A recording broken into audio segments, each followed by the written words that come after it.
Hello and welcome back, guys. So in this particular session, what we will be discussing this particular paper, AFM, right? And then basically what we will be doing is that we will be discussing about September December 2020 sample questions, right? And then what do we have? So Kim Company is a nationwide chain of garden centers, right? Nationwide chain of garden centers. So garden centers, right? Their main business is garden centers, selling products such as plants, fertilizers, tools, and gardens. It was established 20 years ago by current team of executive directors and achieved a listing on its stock market 4 years ago. So it was established 20 years ago and then it achieved a listing 4 years ago, right?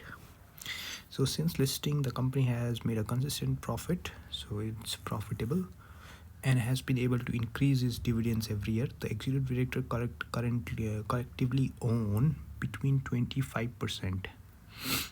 Executive directors collectively own 25%, right, of the issued share capital. The remaining shares are held by number of investors, none of them owning more than 10%. So it's basically distributed among very small players, right? Okay, so that is understandable. And then after that, what?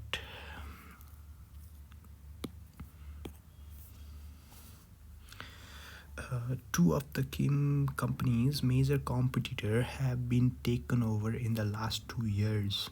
Okay, two of the major competitors have been taken over. Media coverage suggests that further takeovers are possible. Potential acquirer include other chain of garden centers. Who are the potential acquirers? They are chain of garden centers, property developers, and supermarket chains, right? Looking to diversify. Their main aim is to diversify, right, their business into profitable garden centers. So as yet, no potential acquirer has approached Kim Timco to buy the whole chain, although Kim Timco had inquiries from other business wanting to purchase individual garden centers. Can sell a number of garden centers without threatening its continued existence. So it can sell a number of garden centers, right? So takeover defenses. So they talk about takeover defenses as well. So Kim Timco executive directors remain committed to the business. They are fearful of a takeover and believing that new owners will want some or all of them to leave the company. They have therefore been considering possible defenses against a takeover bid. Kim Timco chief executive has received 2 proposals from directors.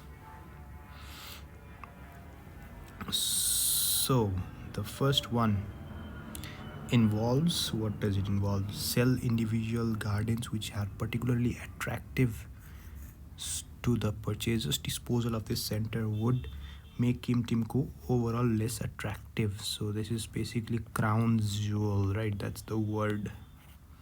Selling of crown jewel, or the assets which are more attractive, right? Selling of assets.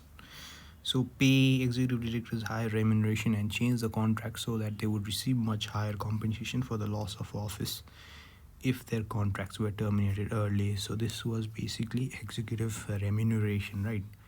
Higher remuneration, and change their contract so much so that they would receive much higher compensation for loss of office if their contract were terminated early. Okay, so is this ethical question appears over here, right? So it's basically higher remuneration, so there is always a blame game going on, right? So I don't know if that would be more attractive to shareholders or not, but yeah, we'll discuss about it. And then Kim Timco company's executive believes, however, that any defense the company adopts should strengthen the company's future. She is therefore, so chief executive, right? So she is therefore proposing to expand the company's limited sales of camping products by establishing a chain of outdoor shops. So the earlier business was only garden centers, so she is expanding that. So garden centers, new thing is outdoor shops, right? So this is already there, they are trying to expand it into that because she thinks it's more profitable kind of thing, right? So which will sell camping, walking and other equipment. So the outdoor retail sector is competitive, but the chief executive believes Kimtimco will be successful. Establishment of the outdoor shops will be funded solely by debt. Okay, so they are going to issue new debt, so that will basically change their capital structure, right? So the idea being that changing Kimco's finance structure by having significantly more debt would make it less attractive. Okay, so they are also planning to do it so that it appears more risky, the company appears more risky, right? So significantly more debt. So finance structure, they want to do it deliberately, right? So it will be funded by debt only, right? And then the financial details are given over here. Okay, so everything is given. So Kim Timco company has 25 million shares in issue, so 25 million into this will give us the market value, right? Market value will be provided, so market value is given, right? And then it has this many million bonds at that many rate and a nominal value of that and currently trading at that, so that will basically give us the market value. So 0.45 million into 104, right? And then of course there is all this redemption and all, and then the redemption is in 3 years. Premium is 2% on it, so 102 will be returned, 6.5 will be the payout, so 4.5 will be based on yield to maturity approach. The after tax cost of bond is 4.1. okay, so 4.1 it's after tax, right? After tax is 4.1.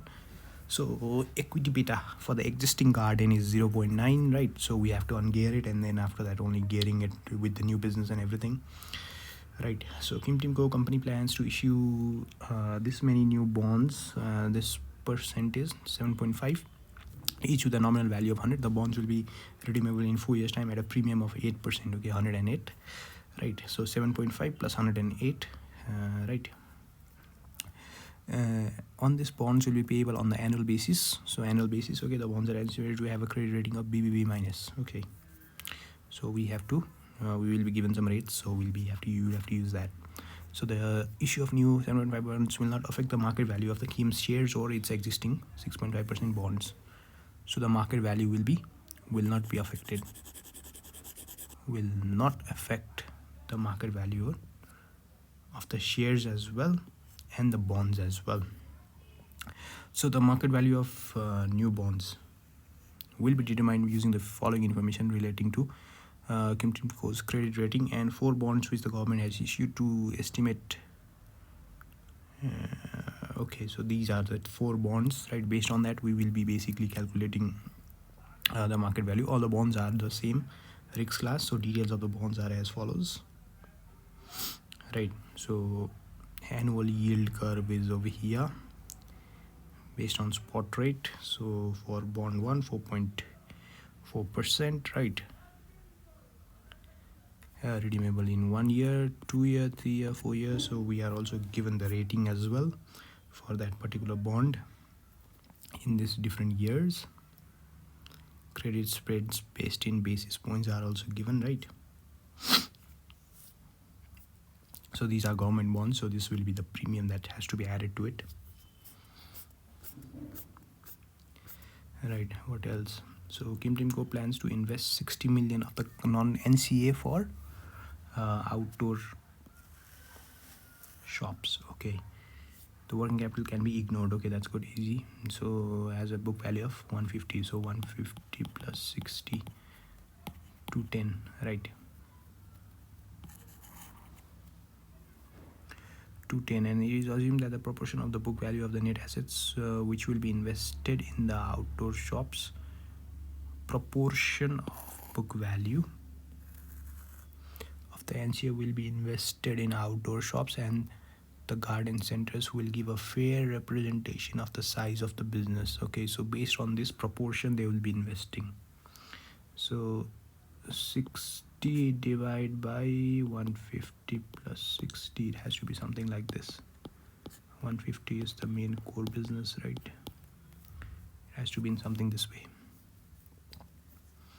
The asset beta of the similar companies in the outdoor is given. So asset beta is already given, so we just don't need to ungear it and all, right?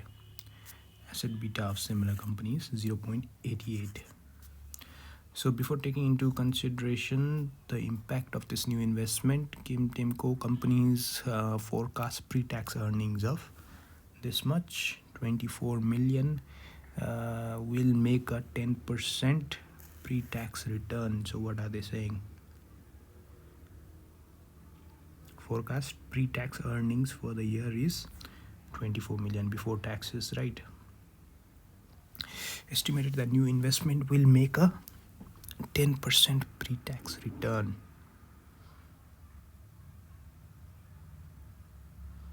Hmm, 10%, right? So it will give us extra. So the corporation tax rate is 25% per year, and then the current risk-free rate is estimated to be 4%, and then the risk premium is 9%. So that means not return from market, but RF, or basically it's the premium on top of the risk-free return, right? So it's basically RM minus RF.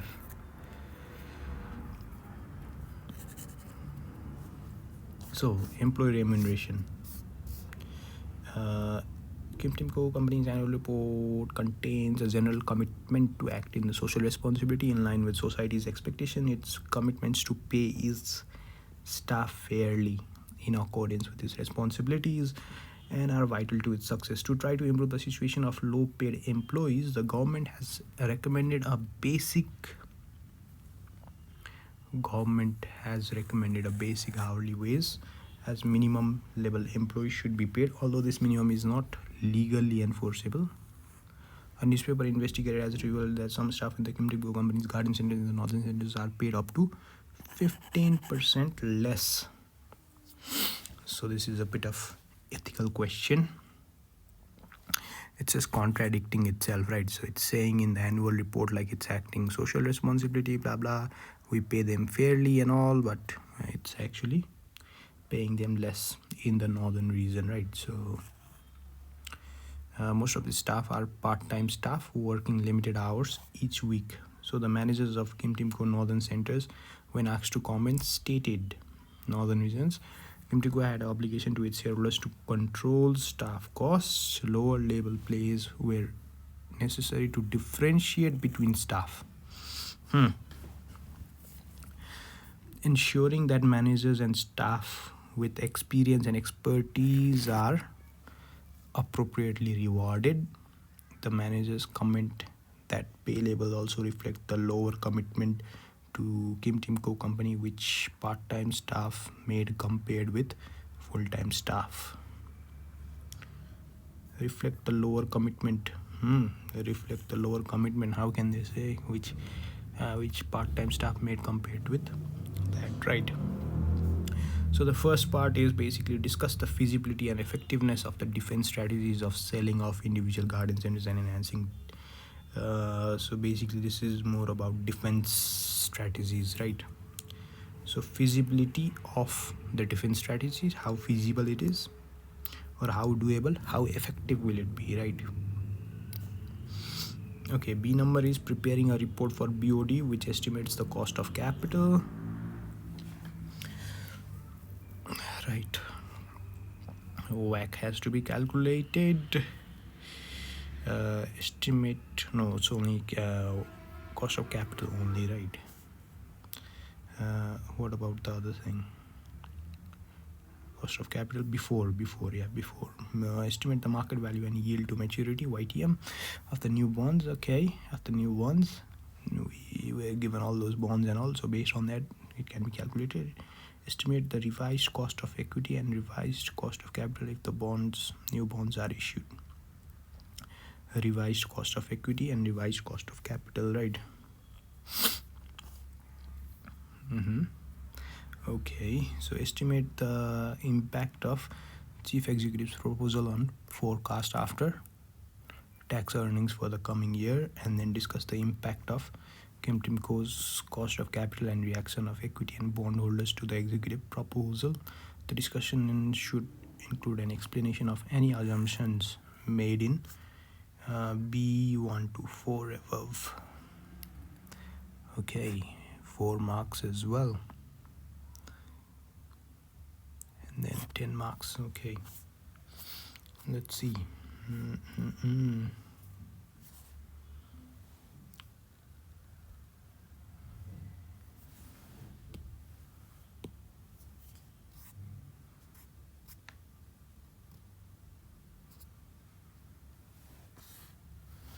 Okay, how effective feasibility, and what was the other thing?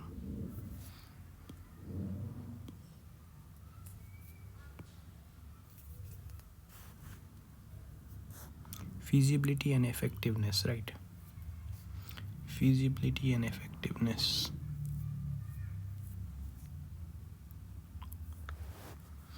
Feasibility and effectiveness. So basically for that, might have to open up the file again.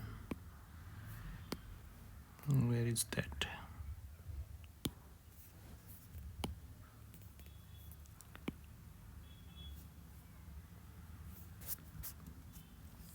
Yep, let's open up the question over here. So what does it say? It says feasibility and effectiveness of the different strategies of selling individual garden centers and enhancing directors' remuneration, right? So what do we have over here?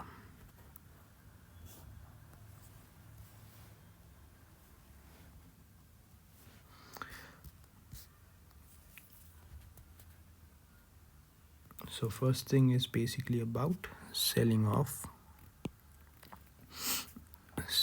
the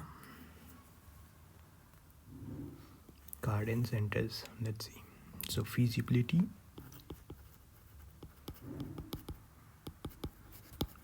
and effectiveness.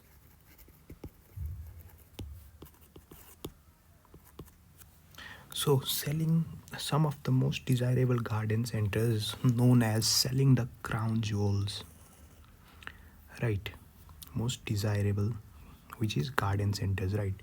Because as we can see somewhere in the question where they talk about potential investors and all, right?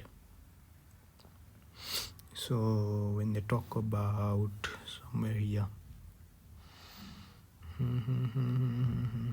where are the takeover bids information?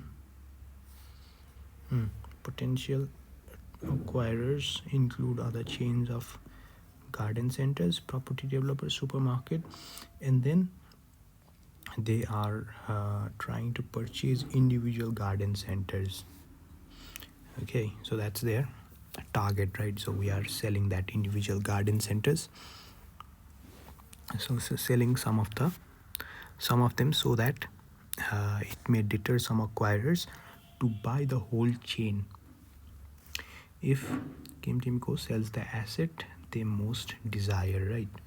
Kimtimco could take this option if it is able to sell off. Individual gardens without jeopardizing its overall existence.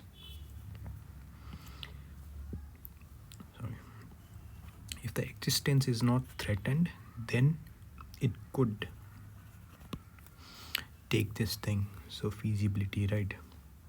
However, if no particular use is made of the cash raised from the sales, Kimtimco would still remain a tempting takeover target due to its cash surpluses. Returning the surplus cash to shareholders in the form of one-off dividend would be popular with shareholders, but equally that might be concerned with their future's earnings given the sale of assets generating significant income.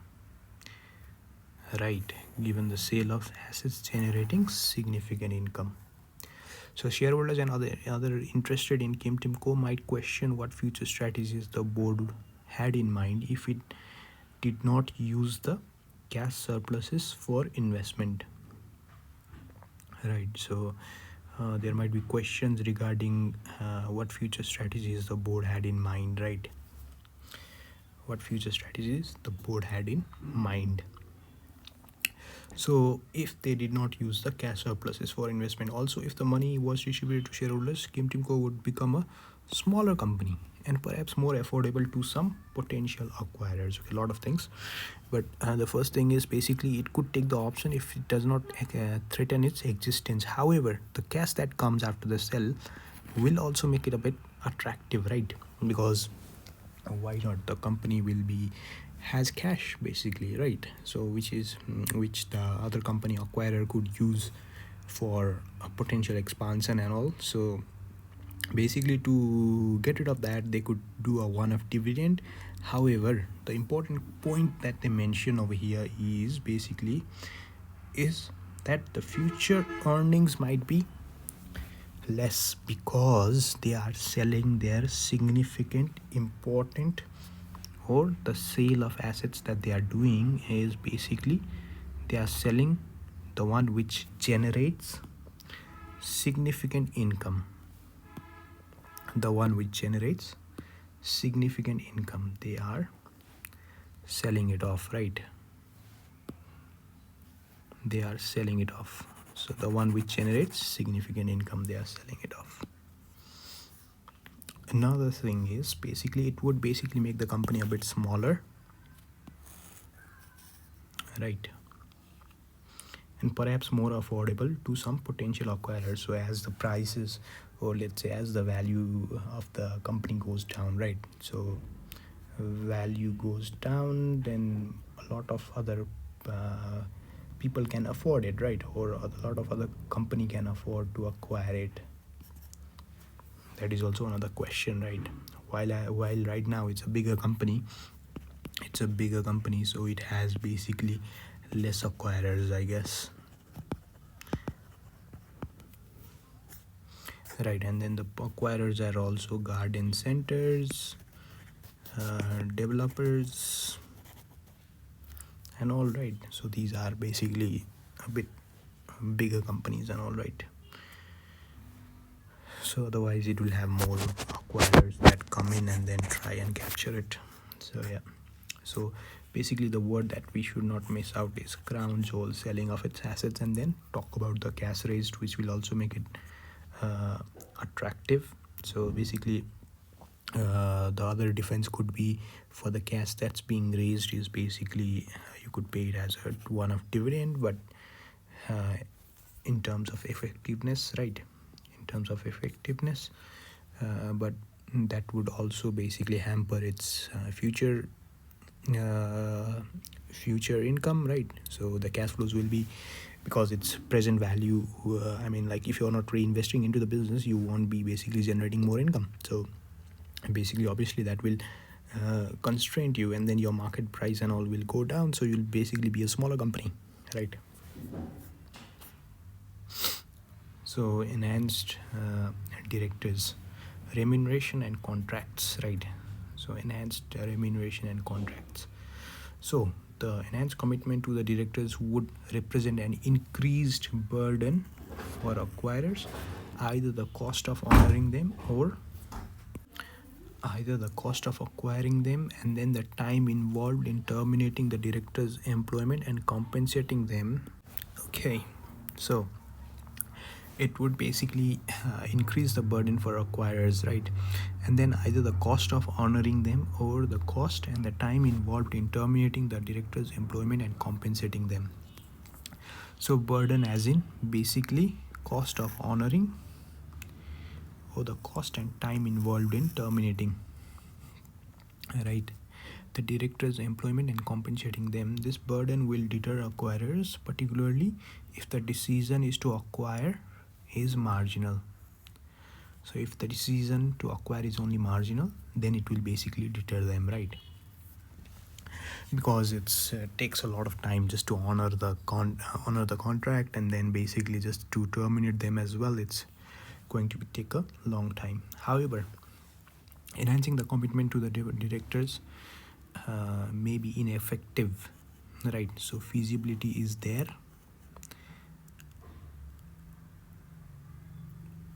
Ineffective, right? Effectiveness, we are talking about effectiveness. And then the acquirer could decide to keep the directors on and pay the increased remuneration. So yeah, that could, they could just simply put them or bear them for a bit of longer period, right?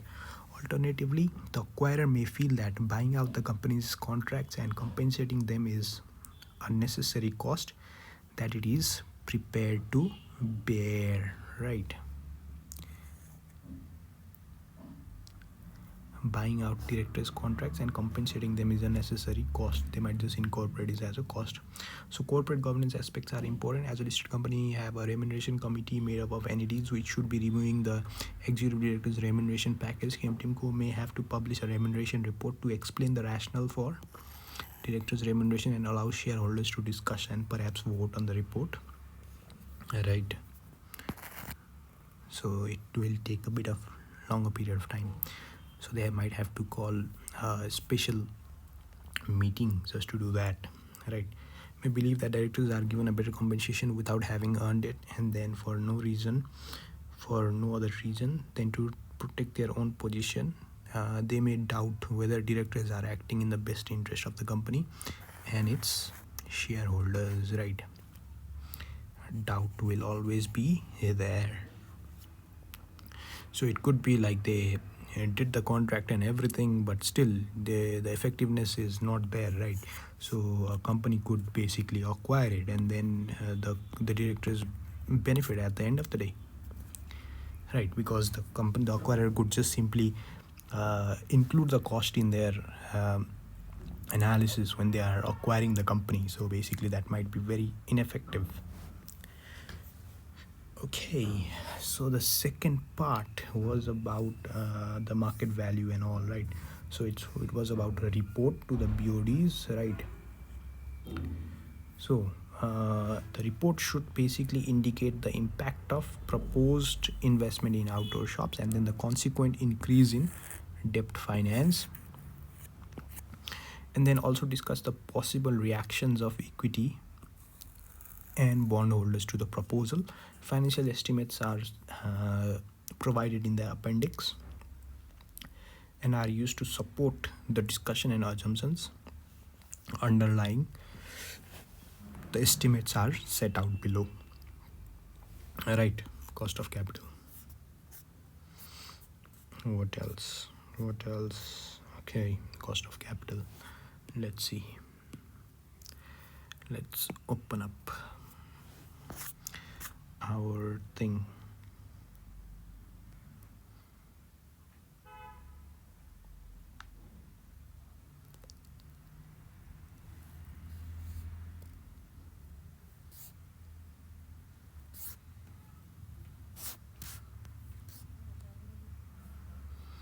Right, so KimTimCo company, what does it have? It has a 25 million shares. What are we first supposed to find out? Cost of equity only, right? What is the requirement? First of all, cost of capital, right? Cost of capital. So for that we need to find out cost of equity. Cost of equity can be estimated very easily, I guess, basically because we have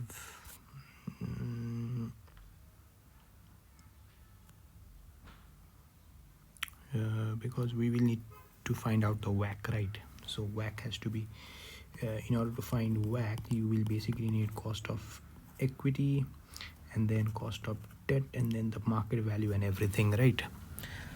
So in order to just get that, what we will need to do is we will need to find out the cost of equity first of all. So that can be easily found because we've been given the beta somewhere. Where was it? 0.9. Right, what was the risk-free rate? There was something about that 4%. So 4 plus 9 times 0.99 or 9. Yep, that's the cost of equity, right? So it's what, 12.1%. Okay, so it's 12.1%, right? So equity beta is, using the beta that was given 0.9 and then multiplying it with the risk premium, we know the formula for cost of equity, right? So what else do we need to do? We need to find the value of market value of equity, right? Let's just get rid of this thing first of all. We don't want it over here. So basically that's what they have done as well. If you see over here, 4%, right, and then 0.9 plus 9%, that will give us 12.1%, right? So similarly for market value of equity, what do we have? 25 million times this amount, right? So that's what they have given, 25 million times that amount, 139 million. So but our book value is only 25 million, yeah, because it's $1 share. However, the market price is that, right? Okay, once that's done, we need to calculate the bond value, 0.45 million worth of it. Nominal value was that, but the market value is 104, right? So 104 times the number of shares, so we get the market value, right? So based on that, what can we do? We can basically just do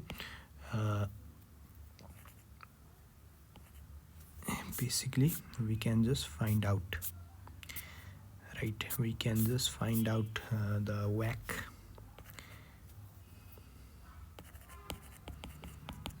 equals to cost of equity times value of equity divided by value of equity plus value of debt plus cost of debt times value of debt divided by value of equity plus value of debt into 1 minus t, right?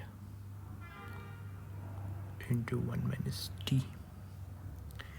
Or we can just say the cost of debt is already it's pre-tax, post-tax, right? So we just don't need that. So basically this is 12.1%, and then what is this? Value of equity is 139 plus 46.8 plus what was the cost of equity? It was given somewhere here, 4.1, right? 4.1 proportion, 4.1, and then the proportion of it is basically 46.8 divided by 139 plus 46.8. So how much will that be?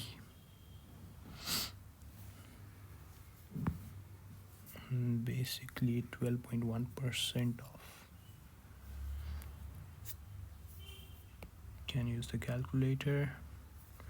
12.1% off 12.1% of 139, so might as well do it in my own hand. Yeah, 12.1% into 139 into 12.1%, that's 16.189, 16.819 plus 46.8 into 4.1%, 1.9188 divided by 139 plus 46.8, right?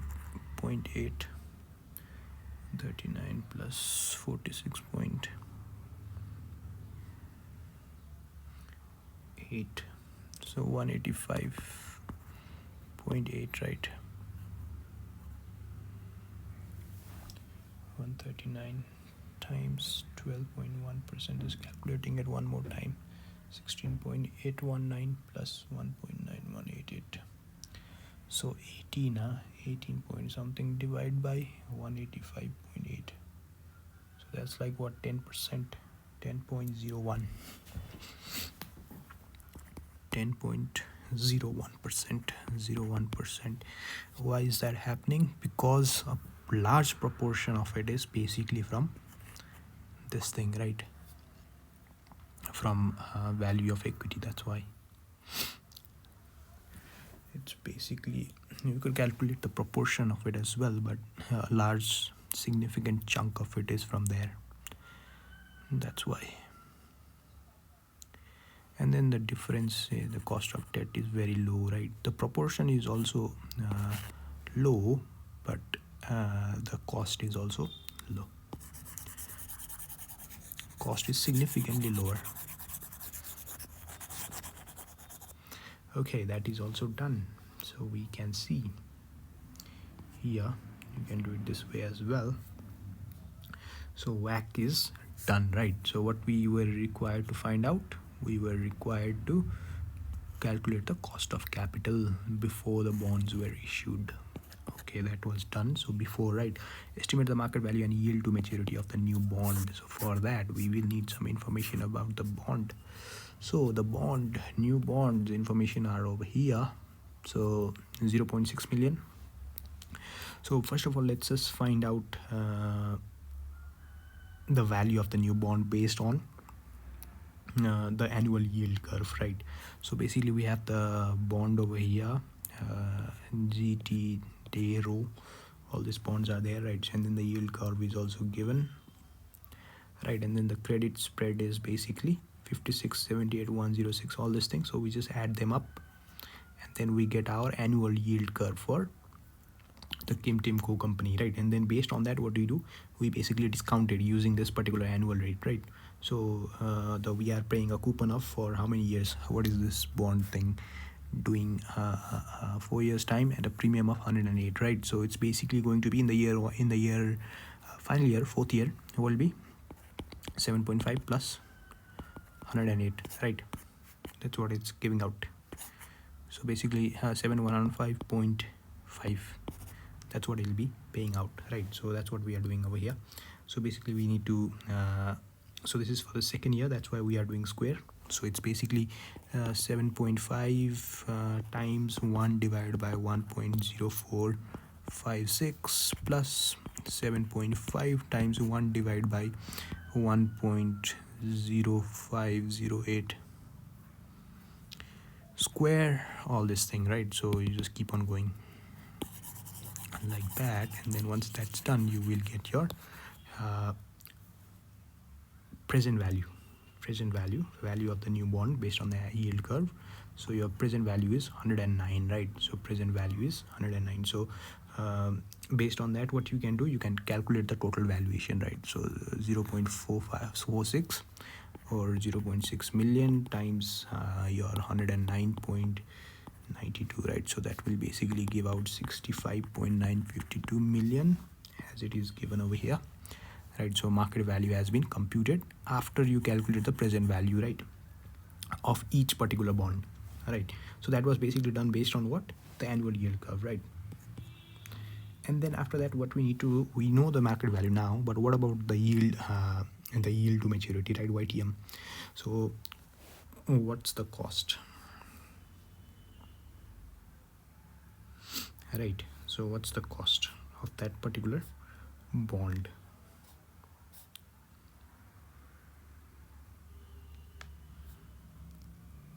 Right.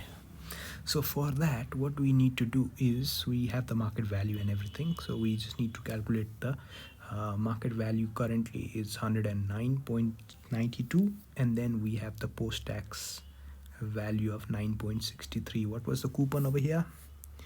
Coupon 6.5, no, 7.5%, right? 7.5%. So 7.5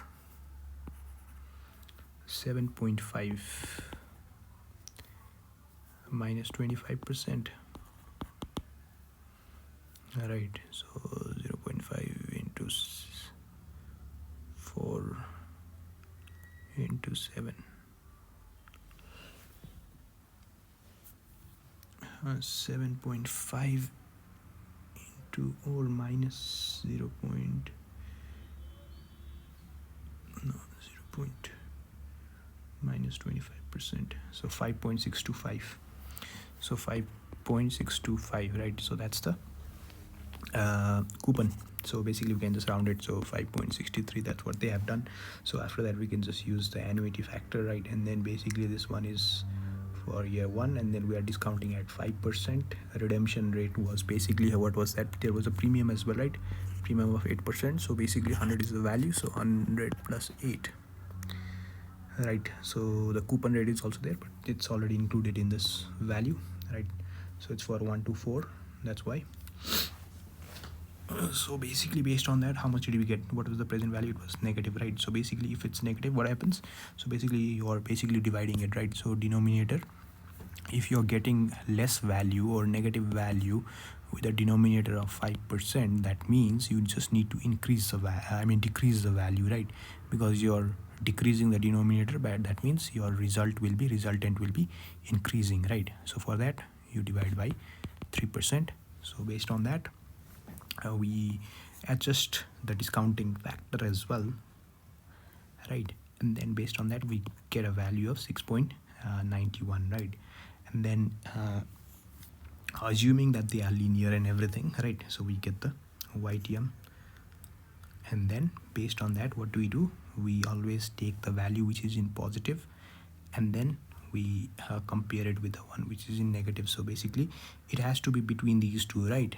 So it's always 3% plus something. So whichever is the positive value plus the negative values, it has to be in between that. So that means it has to be more than 3, right? So 3 plus, and then what we do, we take this value, the lower the positive value, and then we figure out what's the distance between the value, the positive value, and then the negative value. We subtract it. So when we subtract it, what happens? Minus 1.08. So it gets added up, right? So it's like doing like this, 0 and then 1 and then 2, right? So minus 1 and then minus 2. So if you were to reach from 2 to minus 2, it's not like 2 plus 2, 2 minus 2, and then it'll be 0, right? Will be 0. You'll only reach until over here, but you want to reach over here, right? So what do? You have to go 4 distance further down, right? So for that you subtract 2 minus and then minus 2, that will give you 4. That's the distance between them. Okay, so that's what we are basically doing over here. I don't know if I was able to explain it properly, but you see, you are over here. If you want to go over here, how many distance do you need to travel? 1 unit, 2 unit, 3 unit, 4 unit, right? So the same thing back and forth. Or if you're going from here to here, you will need to travel 2 distance, right? If you only do this minus 1, and then you'll just reach to 0 only, right? So it's just the basic logic, right? So basically we are finding out the distance between them, how much is the distance between them, and then based on that distance, what we are doing, okay,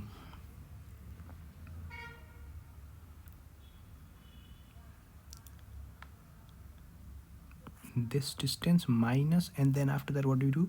What's the difference between them? 5% minus 3%, right? 5% minus 3%. So based on that we get a number called 4.7. So the yield to maturity is 4.7%, right?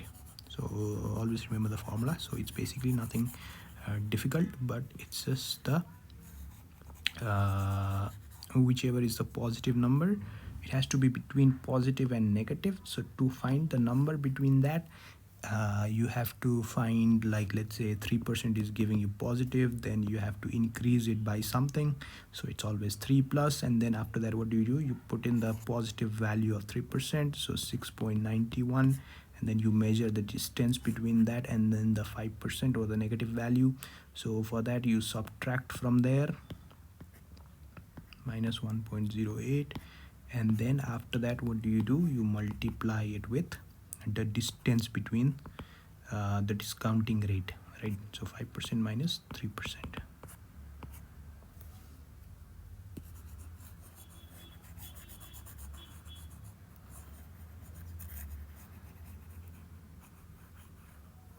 So it's just calculating how much further away is it from like 3%, you know, because using this 6.91.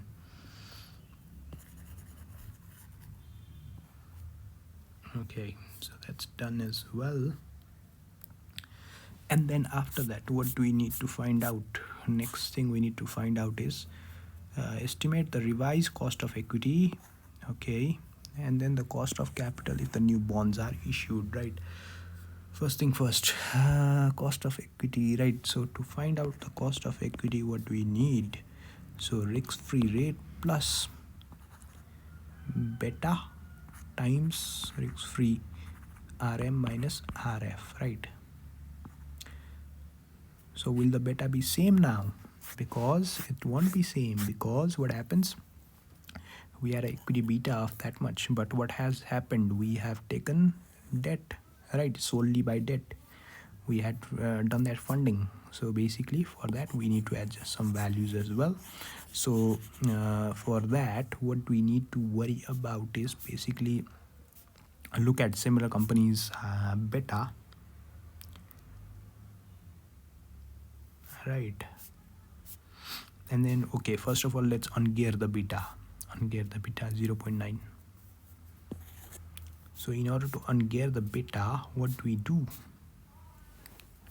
In order to ungear the beta, so we take beta equity equals to beta assets times what was the value?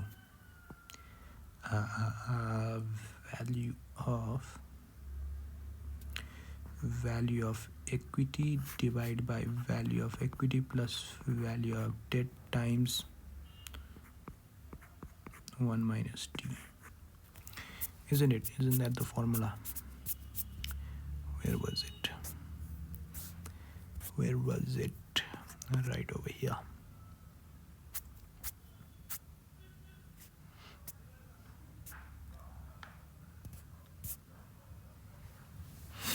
Right, so based on that we know beta equity, we know beta equity, I mean what am I even doing, beta assets, right?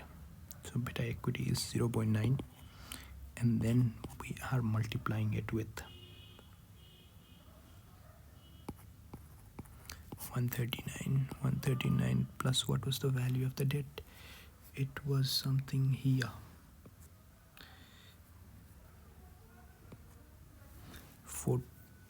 46.8 million, right? And then that value is what? That value times tax rate was what? It's 25%, 0.75, right? So that will give us a value of 0.72. Okay, so that's the asset beta right now, just for the existing business, which consists of only the garden, right? Okay, so that's the value for, that's the asset beta for garden center business only. So what about the next beta that we need to find out? So we had been given the similar companies beta, right? So is it equity beta or asset beta? Otherwise we have to ungear it. So asset beta is given 0.88, so that's easy then. So basically what do we do? Okay, so proportion as well, we need to see how much is being utilized. Okay, so 0.72 times plus, let's just do 0.88 times, and then the 60 million of NCA will be invested in outdoor shops, right? So 60%, so 60 million, I mean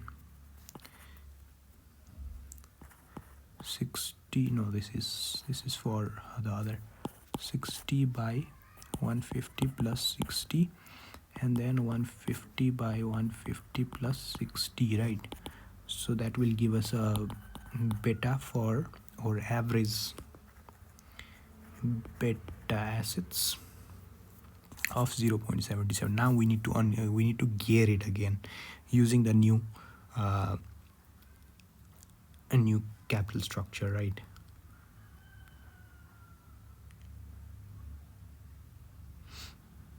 We need to gear it.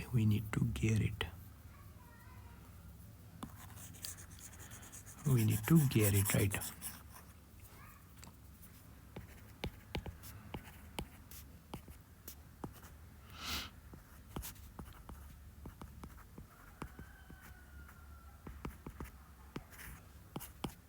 Right, so we need to find the beta equity.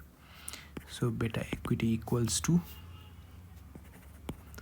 beta assets times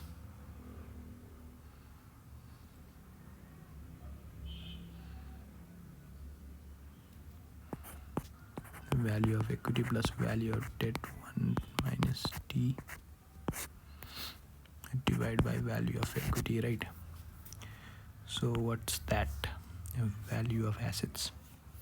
Beta assets was basically, what was the weighted average? 0.77, right? 0.77 times what was our equity, 139, plus what was the value of debt? Value of debt was,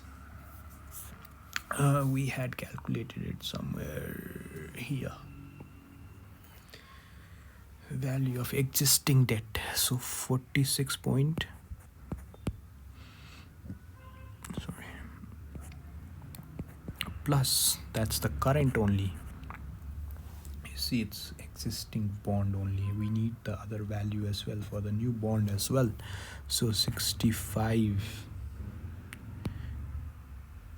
oh, you could just say 66 or something like that. So 952, right, times 0.75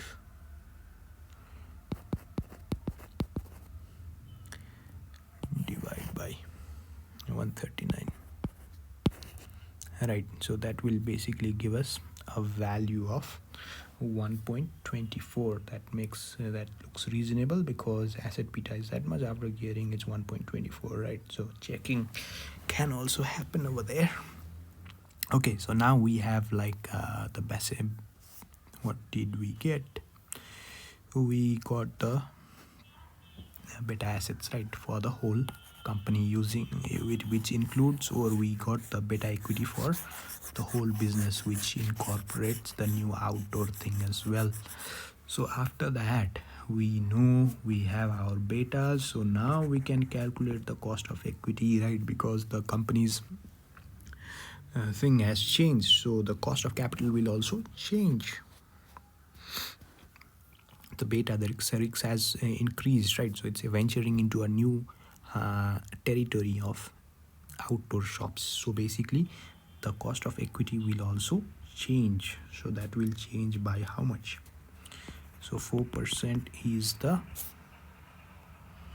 what is it? 4% is the risk free rate plus 5% times 1.24 will give us cost of equity of 15.2%.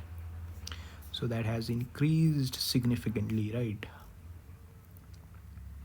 Cost of equity was only 12.1, it's increased by 15.2 because of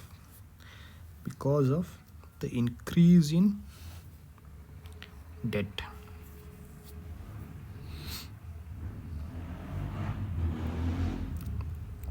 Right, because of the increase in debt, so that has increased. So based on that, what we can do is basically, we know we can calculate the WACC equals to, so that is basically what, 15.2% times 139 divide by 139 plus 46.8 plus 65.952 plus, what's the cost of debt? 4.7%. Oops. We need to do it differently. Not only that, we need to do it a bit differently. in a way that 4.1% is for what? For 46.8.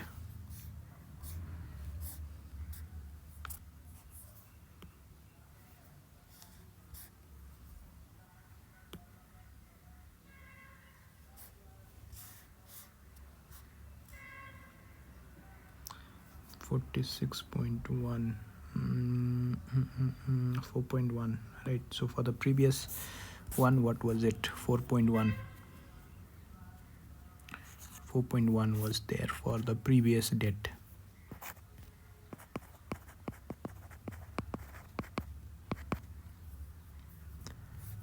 right? And then I could have just done it a bit differently. I will try and do it that way. 139 plus, what was the other rate? 4.1% into 46.8 plus what was the new, what about the new bond? New bond 65.659, right? So 65.952, and then 139 plus 46.8 plus 65.952 times what was the new YTM, required rate of return was basically 4.7%, right? 4.7%. So based on that, what kind of WACC do we need? We need a WACC of 10.4%. So our WACC has increased, right?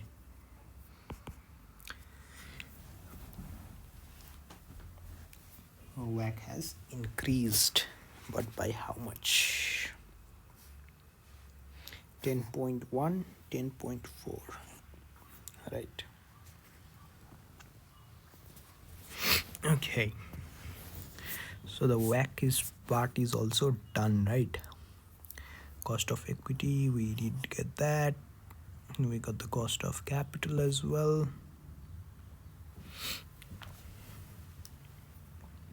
And then what about the impact of chief executive's proposal on forecast after tax earnings for the coming year? So in the previous year, what was it?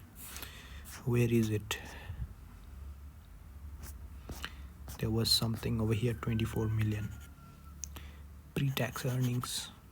Don't forget this, 24 million. So let's just write it in 24,000, right?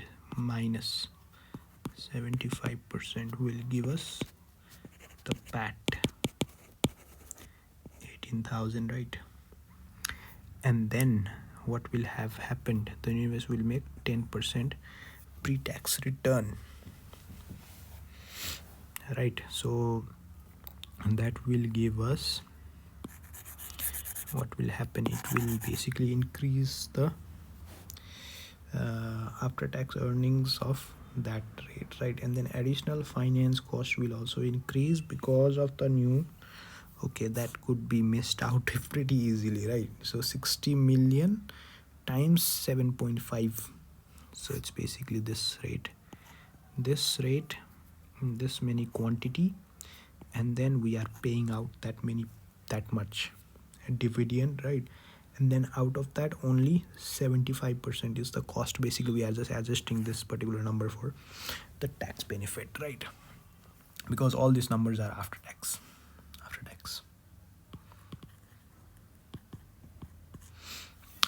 right? So that's why we are just doing that.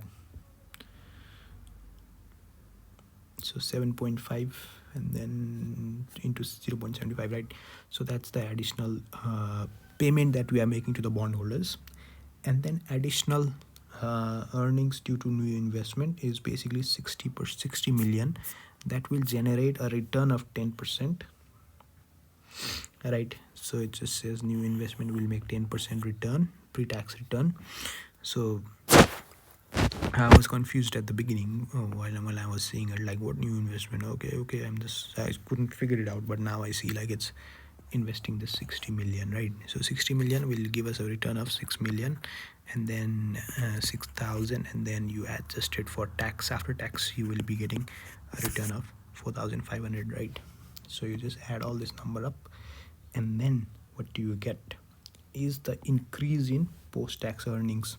So earlier it was just 18,000, now you're getting a earning of 1125. So it's beneficial kind of thing, right? Your earning is increasing. Okay, so what about the discussion section?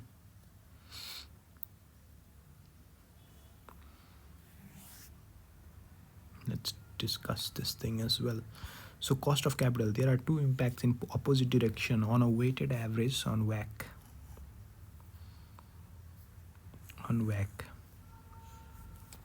Kim Company's cost of equity has risen significantly. This is due to increase in business risks. Yep, resulting from the investment in outdoor shops. And increased financial risks from additional debt. They talk about both risks: business risks, finance risks. Business risks is associated with the economic changes and all, right? So new business and all kind of thing. Finance risks is associated with the sources of finance and all, right? So it's mostly a proportion of debt has increased, so that's why this has basically pushed the cost of equity upwards, right? It was what, 10.1%, and then it went up to 10.4%, right? However, the higher proportion of the debt in the company's financial structure, with the debt having a lower cost than equity also being tax deductible, has pushed the WACC, cost of capital, average cost of capital, downwards, right? Debt having lower cost than equity.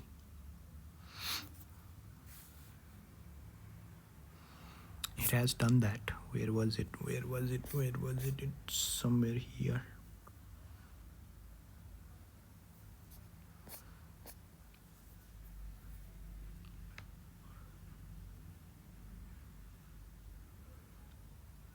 Cost of equity has increased.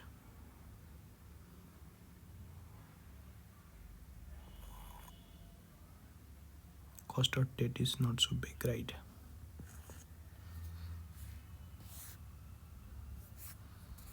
Cost of debt is not so big.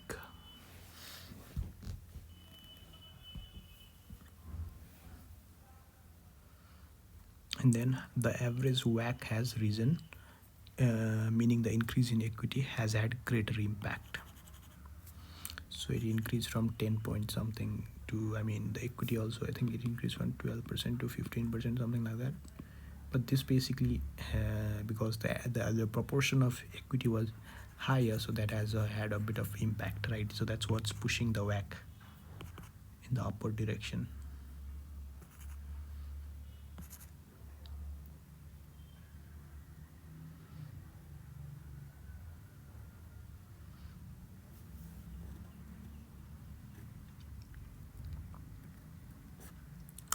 So basically this thing that they talk about over here is basically about the change in proportion, and then the increase in the debt has basically helped to push down, because this already has a lower cost, right? Lower cost, so of course that's giving a downward pressure as well.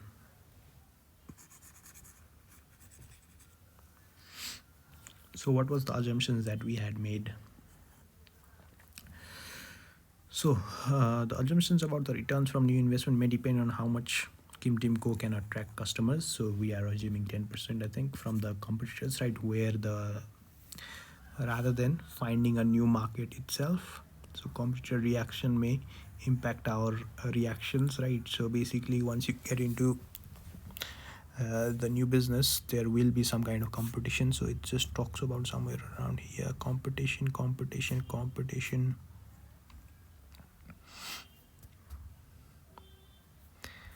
blah blah blah. Where is it?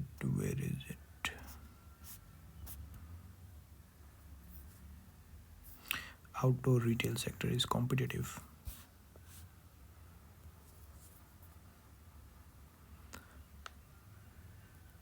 right? So that's one thing. How much it can attract customers away from the competitors rather than finding a new market niche itself. And then the CAPM model, we can discuss about that, is a good predictor of equity returns, although some published evidence suggests it's not. And then the asset beta used for the outdoor is for representative company. So if it is valued properly, then only it'll be useful, right? For similar companies and may not be accurate for King Team company, the asset beta used to calculate the revised cost of equity is a weighted average of the asset beta of the two business, right? Revised cost of equity. So is the weighted average of the asset betas of the two business. The weighting used in the NCA, non-current assets, in any business which is assumed to be approximate to the size of each business. Approximate, right? We are assuming that as well. So this assumes that the non-current assets held are fairly valued. So it's fairly valued as well, right? So it could be more than 60 million or 80 million. It was given 60 million in our case, right? So the valuation represents the income generating potential and then the proportion of the business risks that each business represent, right? Its business represent. So WACC basically, the asset beta reflects that, right? Where is it? 0.88. It reflects the risks as well. Okay. Represents the proportion of business risks. Where was it? Somewhere around here. When we did average this thing, right? So this basically is less risky in the garden rather than this outdoor shops, right? 0.88. That's just representing it. So the proportion of it.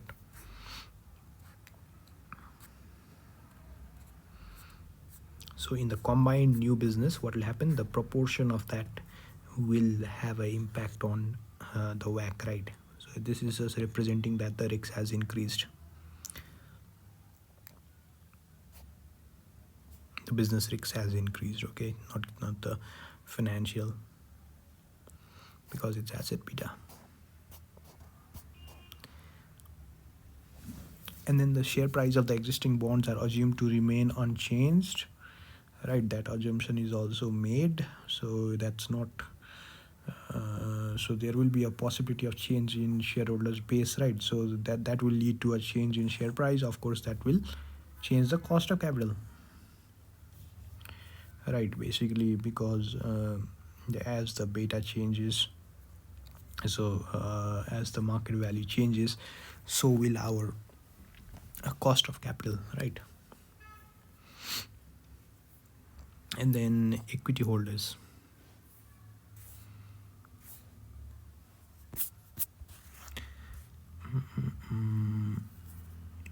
Impact on cost of capital. Reaction of equity holders, and then we have to talk about bond holders as well, and then conclusion, because it's a report, right? It's a report. So equity holders may consider the returns from new investment to be insufficient. Why? Because pre-tax return of 10% is lower than the 16% pre-tax return on existing garden centers. Right. What was the WACC?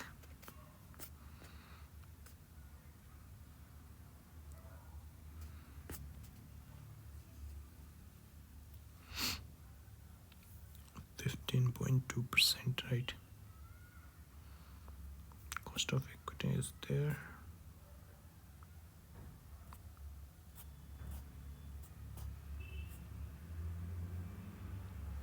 So pre-tax return of 16%, right?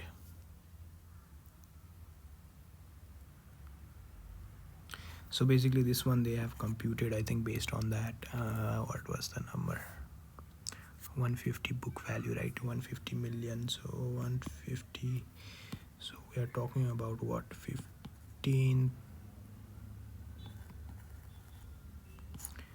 divide by what was it, pre-tax, right? Pre-tax was 24.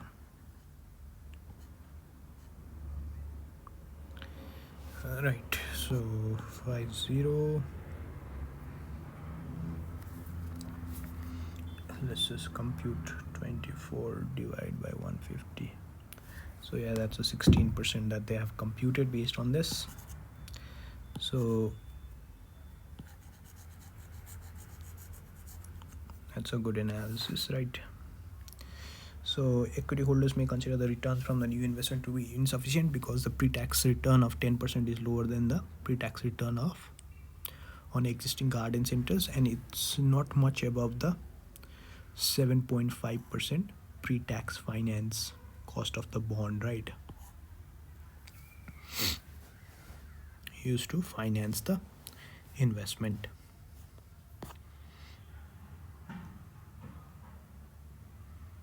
Of course, you will have to pay tax on this, so basically you will just be returning only what, 75% of it. So 7.5%. That's the only return that you're getting, I guess.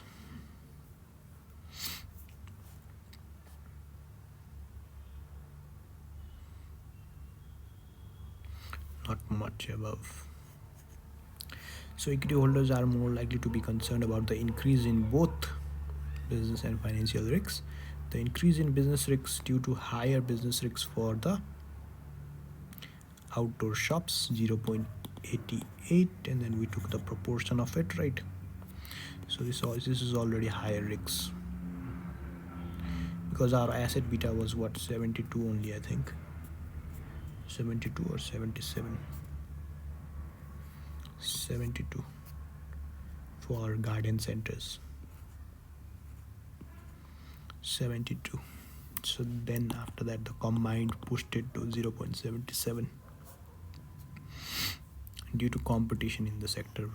We had that word in the thing as well, remember I showed it to you, competitive, right? Equity holders will be concerned about the possible variability of returns and also of dividends. Variability, and the company is committed to an increased operating cost burden in terms of extra premises and increased finance cost may result in share price becoming more volatile, right? So of course when the increase the returns are variable, that will have a bit of signaling effect as well.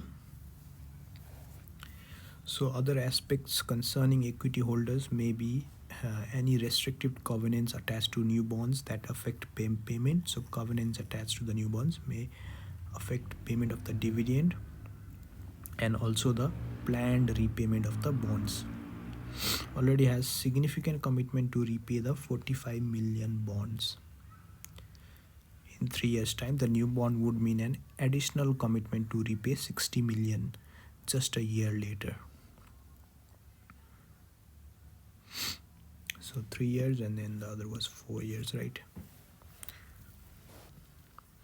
So the alternative is refinancing, but the terms would be available are currently unknown.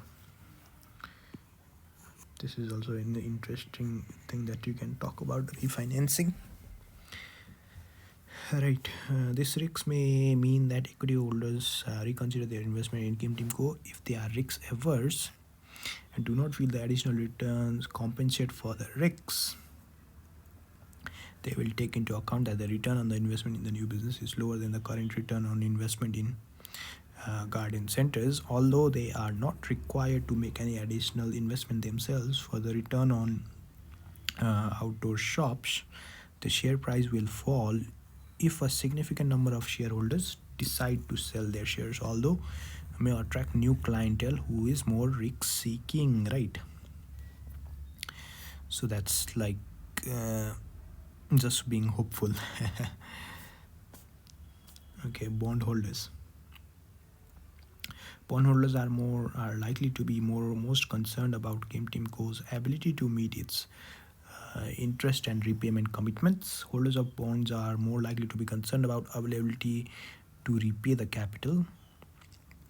Ability to repay the capital given the commitment to repay existing bondholders. Bondholders may be also concerned about whether the financing of the new investment allows Kimtimco to take undue risks. They may wonder about the motivation for undertaking the new investment using debt finance, particularly if they are not convinced about its business case. Conclusion. Assuming a strong business case can be made for the investment and the estimates are robust, Kimtimco may be able to justify financing it solely by debt and claim that the increase in financial risk is within acceptable level. However, before committing to further debt, Kimtimco must provide a clear plan for repayment of both the current and new bonds and offer a sufficient assurance that it will be able to refinance its debt when it is due for repayment. Right. So they should provide some assurance as well. Okay, that was an interesting question, and we also have another part. Discuss the approach taken to employee remuneration and the issues associated with it. So ethical issues and all. 8 marks, right?